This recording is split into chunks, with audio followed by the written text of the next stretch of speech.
Teysa Karlov versus Rakdos the Showstopper. Yeah, a couple of lands in hand, and we have a Lightning Greaves and a Bloodghast goes hand in hand with Skull Clamp, so if we draw into that, then we can go crazy with Bloodghast.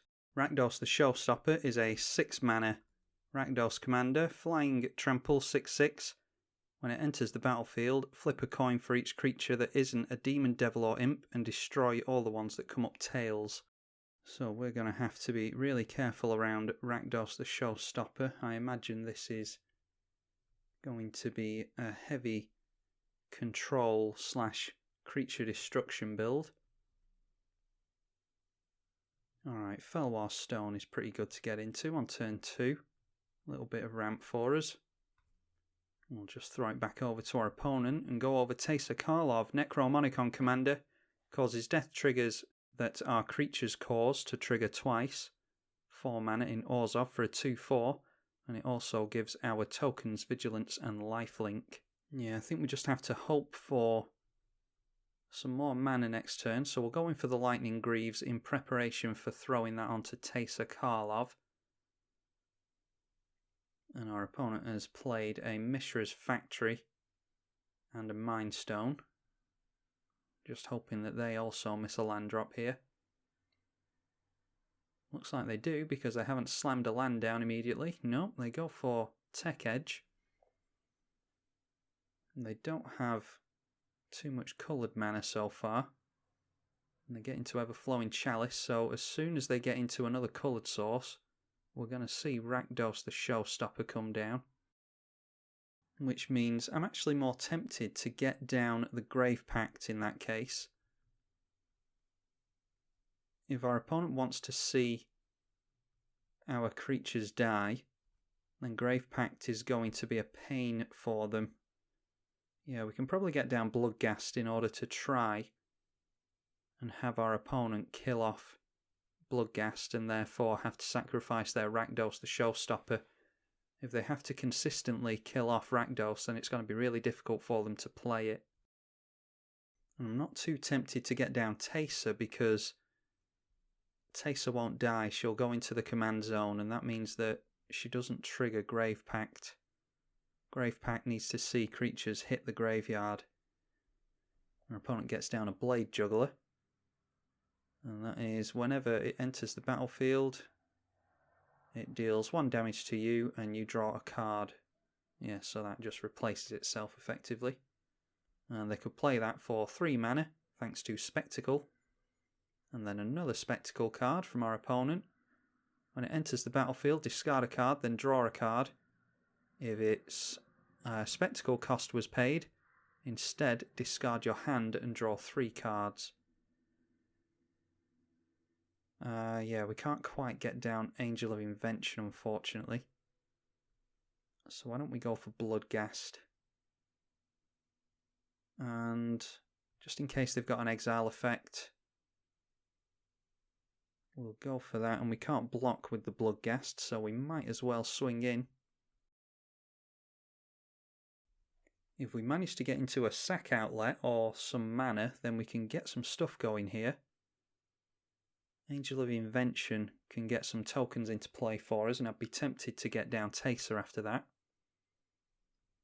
Foul Imp comes down. When it enters, you lose 2 life, but it is a 2/2 flyer.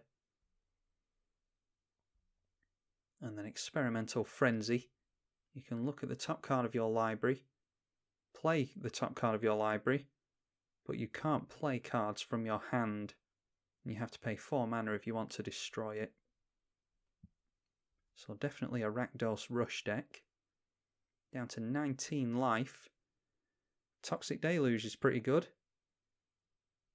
Yeah, I think we just get into Toxic Deluge. Yeah, I think we have to, because we're just going to take 3, 5, 7 damage next turn, which is nearly half of our life total. So yeah, in fact, why don't we just go for Bloodghast damage first. Highly doubt they'll block here. They'll lose 2 creatures if they do. So we'll just deal 2 damage to them there, and now we'll go for the Toxic Deluge. That will kill Bloodghast, but Bloodghast comes back from the graveyard into play when we make a land drop, and hopefully we will make one of those sooner rather than later. They can get down Rakdos now if they want to. They can't play anything from their hand, they can only play things off the top. They're going for Mishra's Factory. Might be trying to set up more Spectacle shenanigans here. Wouldn't have thought they'd have that many Spectacle cards in the deck, because Spectacle is the new Rakdos ability from the newest Ravnica set. They decide to draw a card from Mind Stone. That's probably in order to reveal a different card on top of their library. Burglar Rat comes down and makes us discard a card. I think Massacre Worm is going to be better for us. Yeah, because we have Patron of the Vein, I'm going to get rid of Austere Command here. Okay, Demonic Tutor gets us into... well, it gets us into more mana. So let's go Demonic Tutor. And I'm tempted to go for Ancient Tomb, but because our opponent is in red mana and they're trying to rush us, yeah, I don't really like the idea of tapping down Ancient Tomb lots of times. They can potentially get rid of a Sol Ring, but I'm going to risk going for that.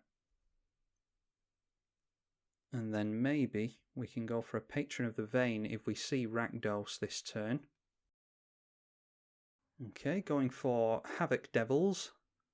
That's a 4/3 with Trample. And a Mishra's Factory again, gonna get dealt 3 points of damage here from the Mishra's Factory and the Burglar Rats. And we've been struggling on mana this game, but there we go, there's a Mana Crypt. Now, if we get 4 flips in a row dealt to us, and this assumes that our opponent doesn't deal any more damage to us, yeah, I think we have to just try and get something going with Mana Crypt. Yeah, we can go for Teysa Karlov. Actually, I was thinking Teysa Karlov and Angel of Invention, but we don't have enough white on the board, do we? So in that case, let's just go for Angel of Invention. And Fabricate can be servo tokens, because they will be Vigilance Lifelinkers. And then we'll start to gain some life back with our flyer here. This is Flying, Vigilance and Lifelink, and we can either have it enter with 2+1/+1 counters or 2 servos, and it gives our other creatures +1/+1. So we gain a couple of life back there, and I'd like to get down Teysa next turn to give these things Vigilance and Lifelink. As it stands right now, Grave Pact is making things difficult for our opponent. They have 6 cards in hand, but they can't play them. Experimental Frenzy keeps them from playing cards from their hand. They are in top deck mode, no matter how many cards they get in hand. They can get rid of this thing by paying 4 and destroying it. But that's a big chunk of mana that they'd be getting rid of. Be intrigued to see how they attack here, if they do. Alright, they're going in with Havoc Devils and the Burglar Rats. So let's go for a block there. And then we'll block with a servo token as well, because that way they'll have to kill their devil, because one of our servo tokens will die. So I'm fine with that being out of play. And they might be setting up a board wipe anyway. Here is Rafter Demon, another Spectacle card. When it enters the battlefield, if its Spectacle cost was paid, each opponent discards a card. Okay, now then, do we want to get rid of Massacre Worm or Patron of the Vein? I think I would like to get rid of Massacre Worm. just because Patron of the Vein has evasion and it's easier to cast. Yeah, we'll go for that. Oh, and Siege Gang Commander, that can pile some damage onto us, and it makes Grave Pact not quite as good. I think that actually makes me want to get down Patron of the Vein to get rid of the Siege Gang Commander. We win the flip on Mana Crypt, thankfully. Yeah, and Hidden Stockpile is good as well, so let's go for Patron of the Vein. If I'd known they had Siege Gang Commander, definitely would have kept the Massacre Worm. But we just need to start trying to get damage through to our opponent, and this Patron of the Vein is hopefully going to help us do that. They don't have the mana to sacrifice the Siege Gang Commander, so we're going to get rid of it now while we still can. And we get to exile it and put a +1/+1 counter onto it. Whenever a creature an opponent controls dies, we exile that creature instead and put a +1/+1 counter.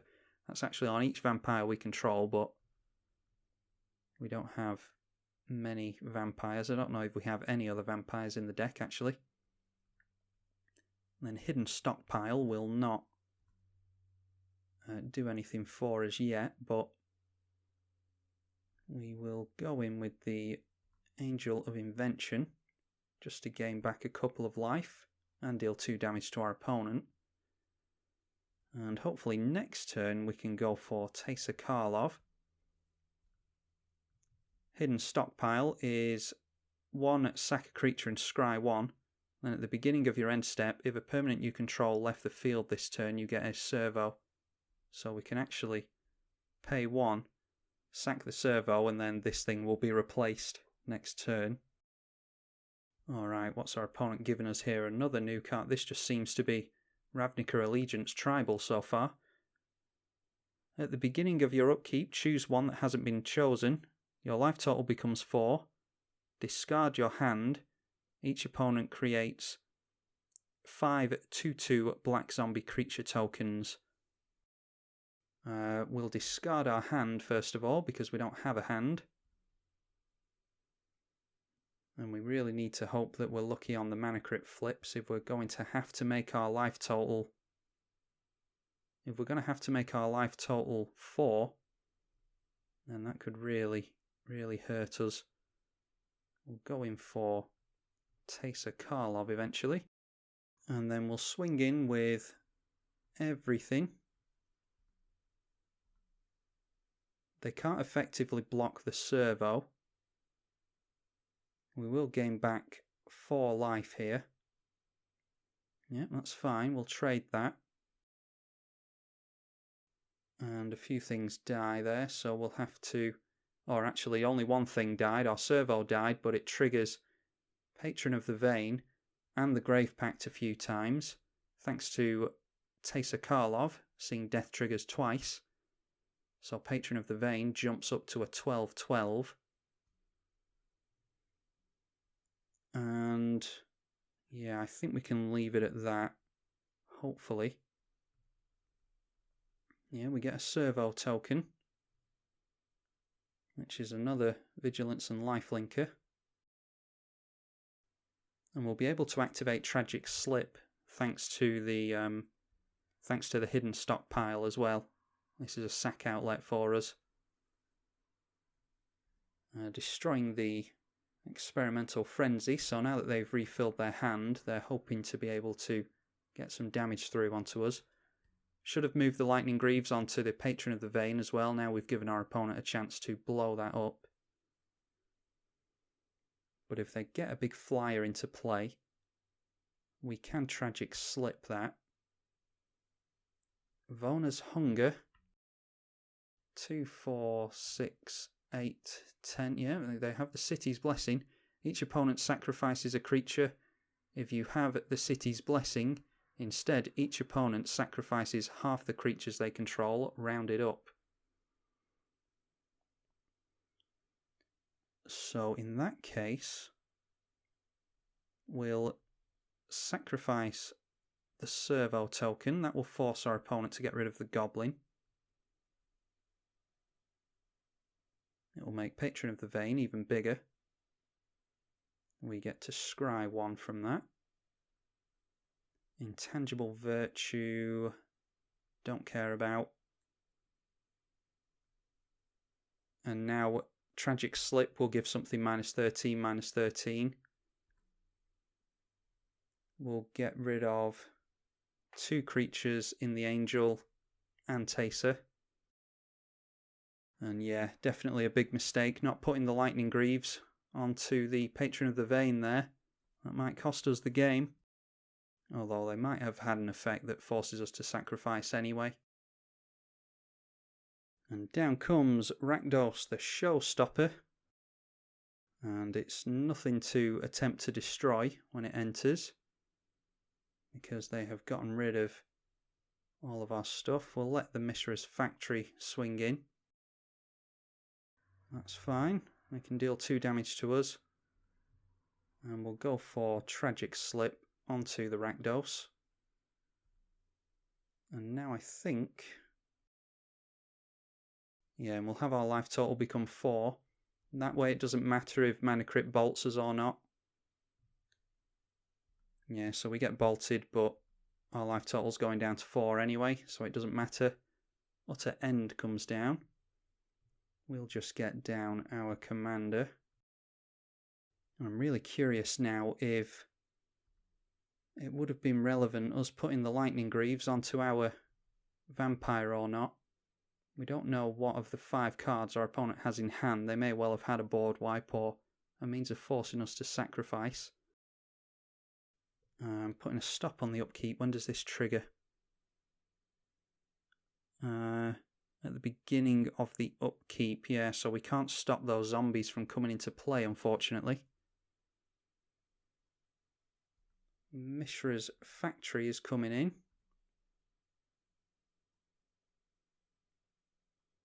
We just have to hope for a really good card off the top, because we're about to give our opponent lots of zombies here. And that is, yeah, that can deal damage to us. And when it enters the battlefield, if a permanent you control left this turn, yeah, they're just rushing out creatures to try and go wide on us. Any kind of life gain would be good for us here. Put that on the stack, and then we just have to hope that we don't get bolted here. But we lose the flip, so let's have a look and see what we would have drawn. Yeah, we were only drawing into a wasteland anyway. I'm going to reveal our hand just in the hope that our opponent reveals their hand back, because I want to see if they had... yeah, they reveal their hand back, which is good, and yeah, they didn't have Terror. Yeah, so turns out that me forgetting to put the Lightning Greaves onto the vampire cost us the game there, because they only had targeted removal in hand. So that feels pretty bad, but no one to blame but myself. Hopefully you all enjoyed that anyway. We got to see a cool new Rakdos deck. That is Rakdos the Showstopper winning this one. Glad we've seen a game with him that is actually worth watching. I've seen this commander a few times, but haven't really seen any success with it thus far, so we were pretty screwed on mana throughout most of the game, and our opponent managed to ramp out like crazy and get some good stuff going. So hopefully you all enjoyed that. That was Rakdos the Showstopper. Good to see a good deck made by our opponent there using Rakdos. I'm tribalkai on the EDH channel. Thank you for watching.